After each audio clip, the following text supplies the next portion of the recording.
Welcome to the Essential Skills for Humaning podcast, where we explore the fundamental abilities and insights that make us better humans.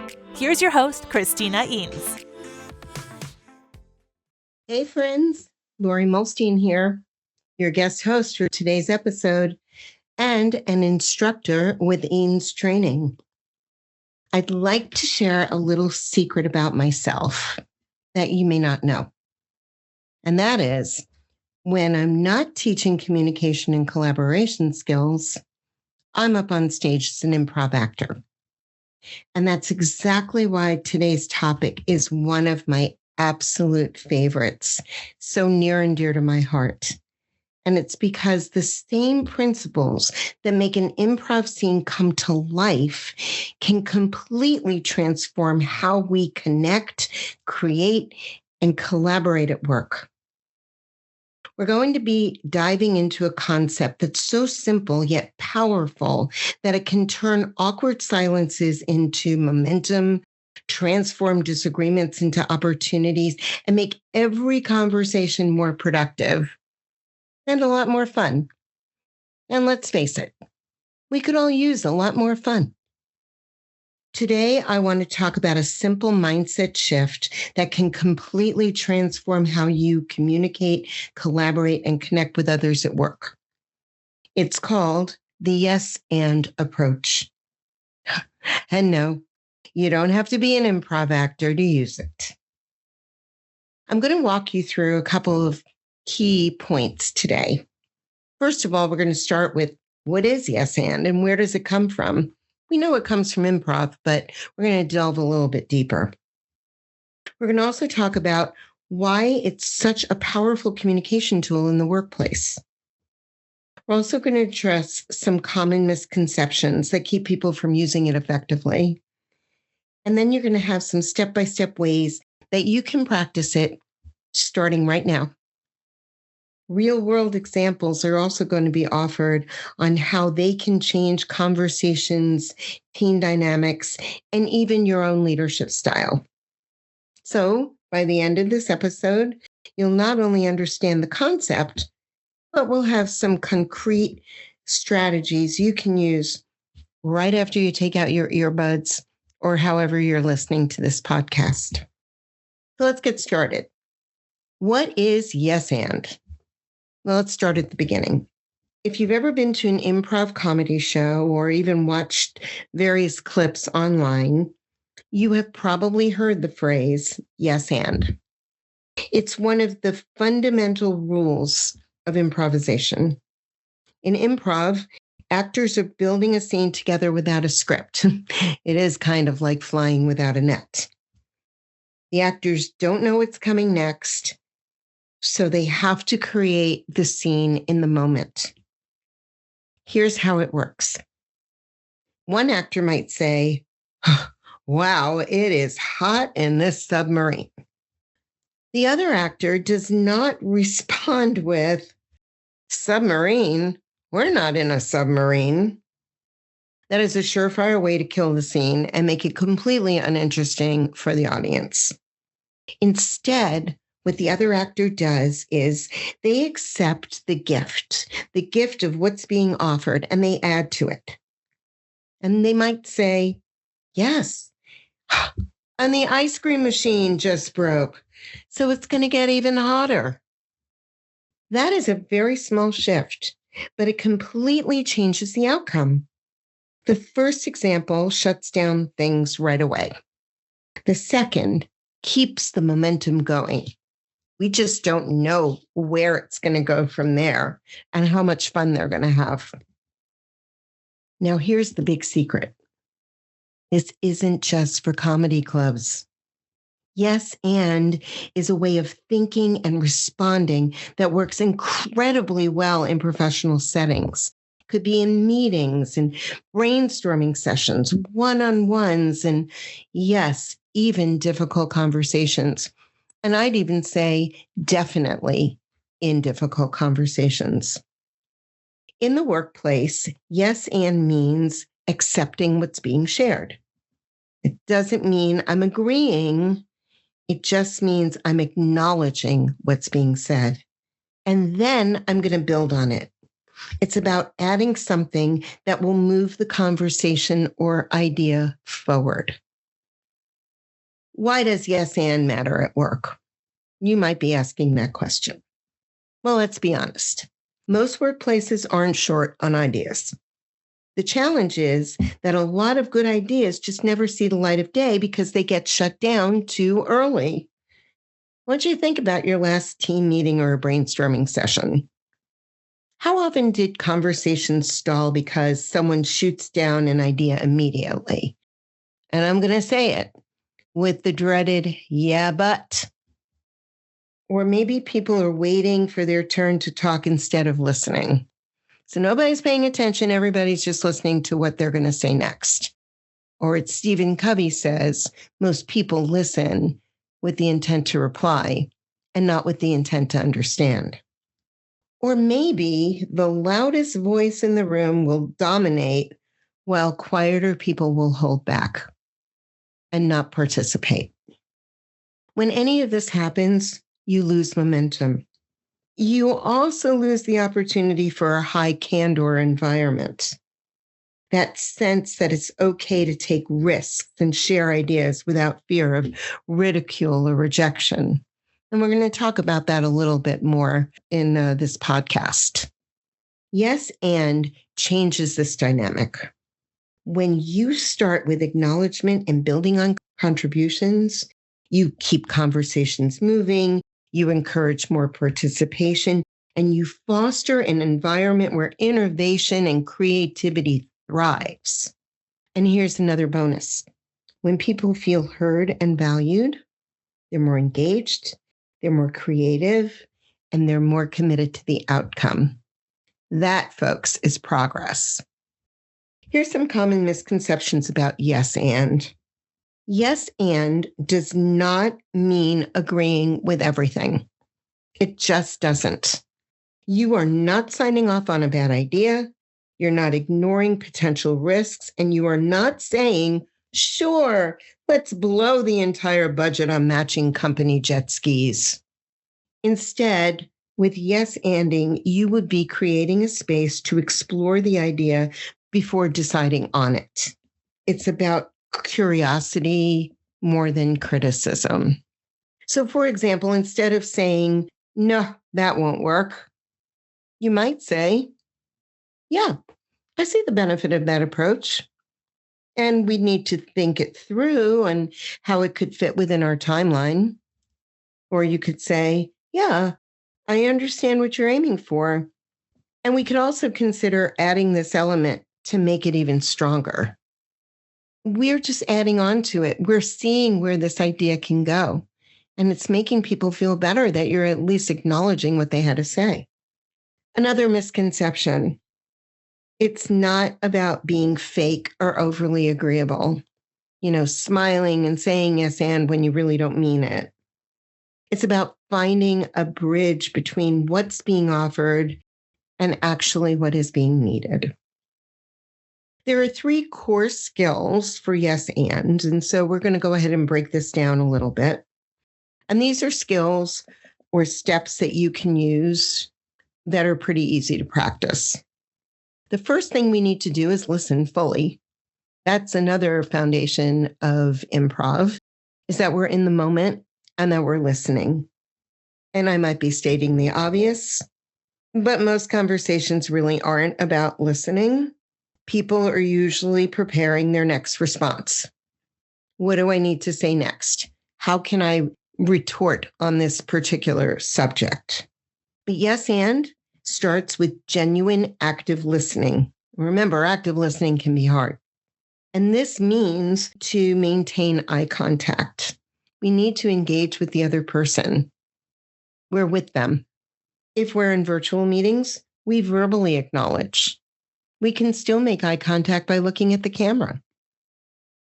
It also means to listen fully, we don't interrupt. And frequent interruption can be a bad listening habit. And I'll be fully transparent.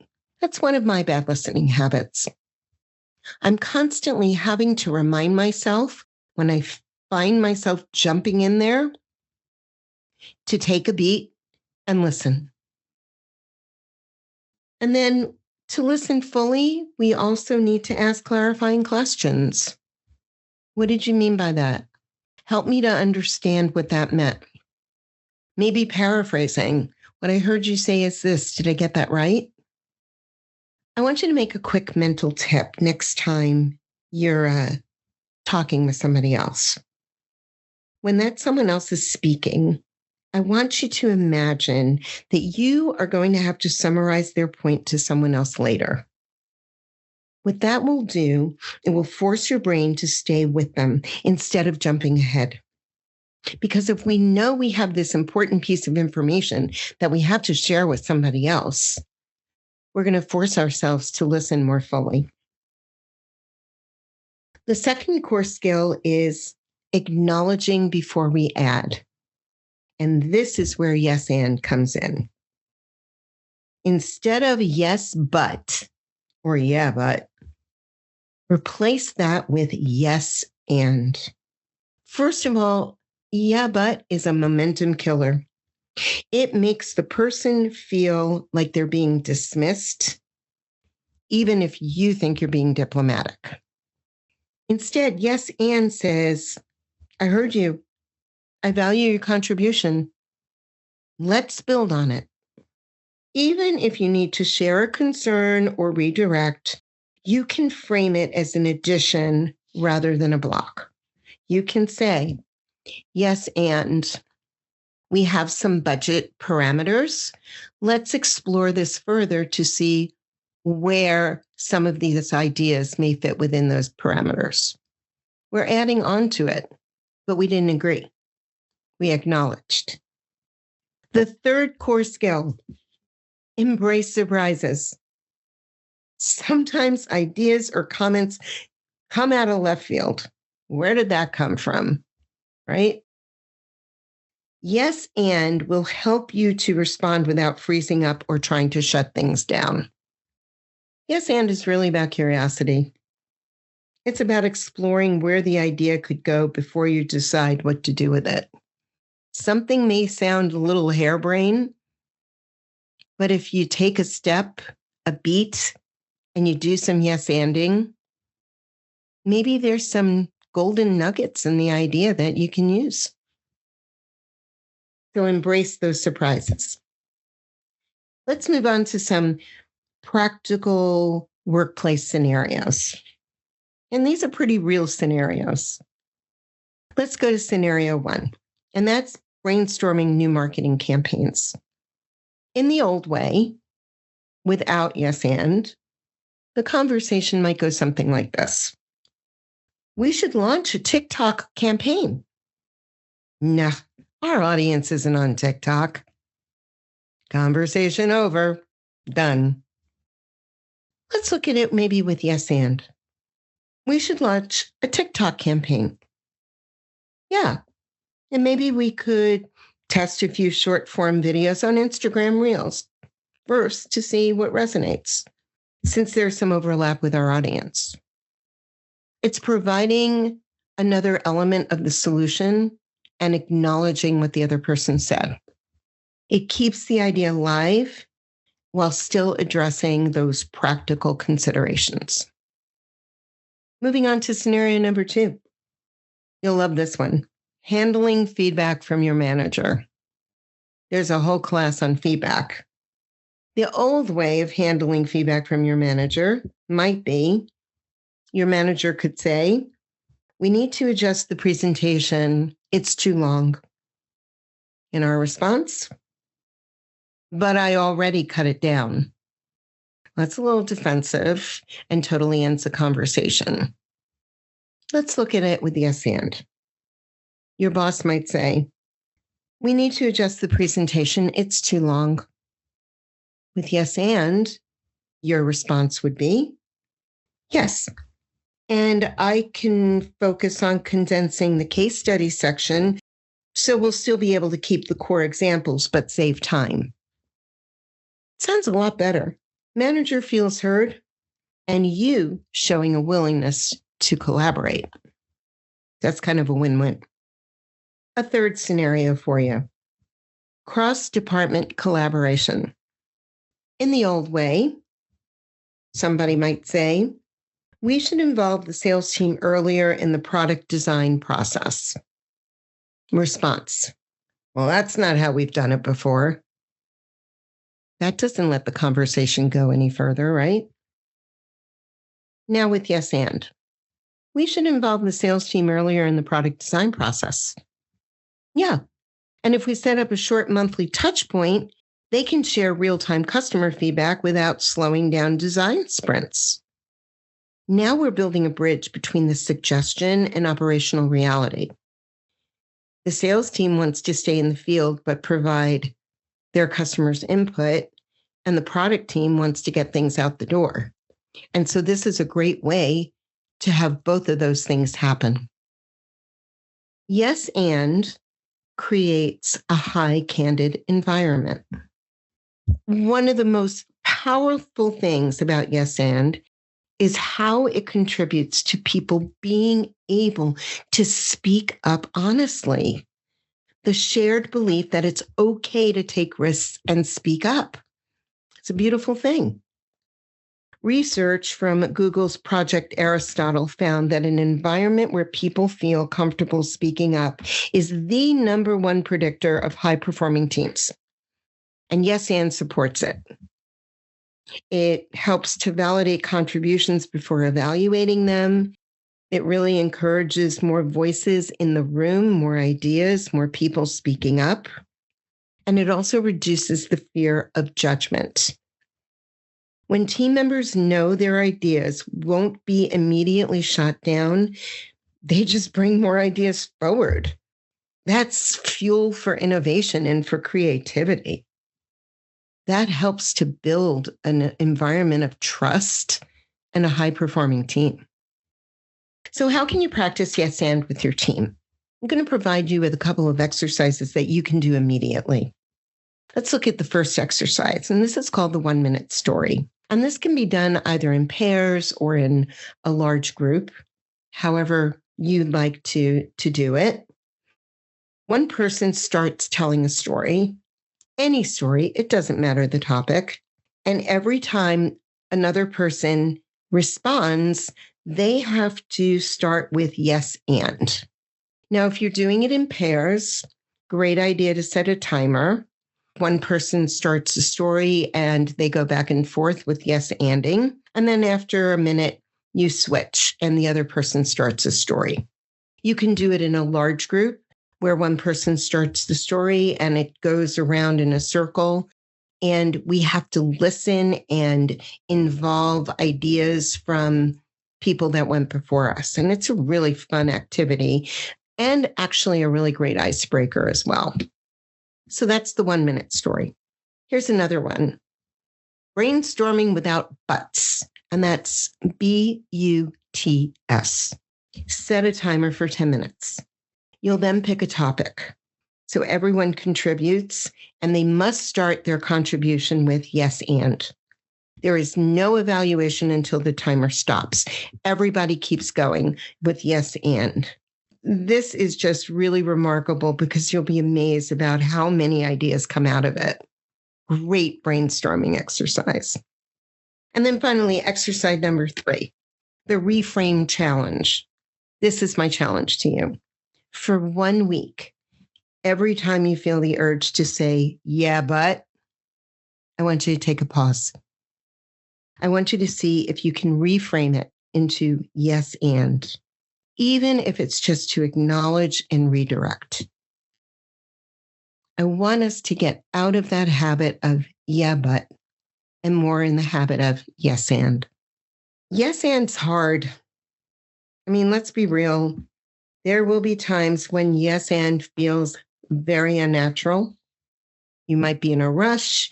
You might disagree strongly. You might feel like the idea is completely impractical. And it's okay. The goal is not perfection. The goal is progress. Even small shifts can make a difference. If you find yourself struggling with yes, and, take a breath before responding. It's taking a breath is a great strategy for answering questions, for getting your head together. So in this particular instance, definitely take a breath before responding and look for anything you can to acknowledge, whether that's intent, creativity, enthusiasm. You take a breath, you can say, yes, I really appreciate your enthusiasm around that idea. And then I want you to add something constructive, even if it's a question that invites more detail. I really appreciate that enthusiasm. Tell me more about why you're so passionate about this. That's really yes-anding by being curious. If you are in a leadership role, yes and is even more important. Your reactions shape your culture. If people see you dismissing things quickly, guess what? They'll stop bringing them up. If they see you acknowledging and building, they'll also do it. Leaders can use yes and to encourage innovation and creativity, model respectful disagreement, and build trust across teams. This is the way we shadow the leader. We want to acknowledge and build and not shut down. So, for example, yes, I understand the urgency to launch, and we need to make sure our compliance checks are complete so we avoid costly mistakes. In this particular instance, we're not slowing things down out of resistance. We're just adding a critical step to ensure success. In summary, yes and is about acceptance and addition and not blind agreement. It keeps conversations moving. It builds psychological safety, and it definitely fuels innovation and creativity. And it is a skill. It is a skill that requires practice, but improves over time. So here's my next challenge to you. Over the next week, notice how often you default to, yeah, but. See if you can shift even half of those to yes and. Watch what happens, not just in the conversation, but in the energy and openness of the people that you're talking with, and even your own energy. How is that impacting you? If you'd like to dive deeper and actually practice this in a fun, supportive environment, check out our course, Yes and to Success, Improv for Better Communication and Collaboration. This class is designed to help you and your team build confidence, improve listening skills, and create more productive workplace interactions. Visit eanestraining.com to learn more. Thanks for listening. And remember, sometimes the best way forward is simply to say yes and. Thank you for tuning in to the Essential Skills for Humaning podcast. We hope you've gained valuable insights to enhance your journey as a human being. Remember, practice makes progress. Keep honing those essential skills, and until next time, keep being the best version of yourself. For more resources, visit eanestraining.com.